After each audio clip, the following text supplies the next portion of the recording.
ଗାଁର ମାଟିଆଳା ପଥରେ ସଦାରଣ ଗୋଟିଏ ଲୋକ ବସୁଥିଲେ। ତାଙ୍କ ନାମ କାଳିଆ। ଜ୍ଞାନରେ ଅଧିକ ପାଣ୍ଡିତ୍ୟ ନଥିଲା, କିନ୍ତୁ ମନର ବୁଦ୍ଧି ଓ ବ୍ୟବହାରରେ ସେ ଥିଲେ ଚତୁର।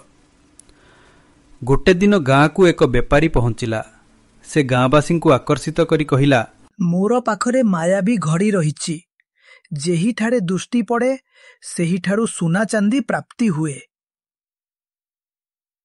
ଗାଁର ସରଳ ମନିଷ୍ଠା ଲୋକେ ଆଶ୍ଚର୍ଯ୍ୟରେ ପଡ଼ି ପଇସା ସଂଗ୍ରହ କରି ସେହି ବେପାରୀଙ୍କୁ ଦେବାକୁ ପ୍ରସ୍ତୁତ ହେଲେ। କାଳିଆ ସବୁ କଥା ଶାନ୍ତରେ ନିରୀକ୍ଷଣ କଲା। ସେ ବେପାରୀଙ୍କୁ କହିଲା, ତୁମର ଏହି ମାୟାବୀ ଘଡ଼ି ଯଦି ସତ୍ୟ, ମୁଁ ଏହାକୁ ରାଜାଙ୍କ ଆଗରେ ପ୍ରଦର୍ଶନ କରିବି। ରାଜା ସତ୍ୟ ପରୀକ୍ଷା କରି ତୁମକୁ ବହୁତ ଧନ ଦାନ ଦେବେ। କାହାଣୀରେ ବେପାରୀ ଲୋଭରେ ପଡ଼ିଲା। ସେ ଭାବିଲା, ଯଦି ଘଡ଼ିକୁ ରାଜାଙ୍କୁ ଦେଖାଇବି ତେବେ ବହୁତ ଧନଦାନ ମିଳିବ। କିନ୍ତୁ ସେଇଥିରେ ତାର ଚାତୁର୍ଯ୍ୟର ଅଭାବ ଥିଲା।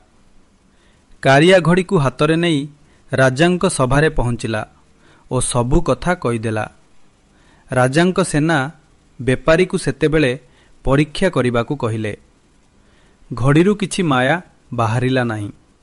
ତାପରେ ସତ୍ୟ ପ୍ରକାଶ ହେଲା ଯେ ବେପାରୀ ମିଥ୍ୟା କଥା କହି ଲୋକଙ୍କୁ ଠକିବାକୁ ଆସିଥିଲା। ଏଭଳି ଭାବେ ସେ ଧରା ପଡ଼ିଲା।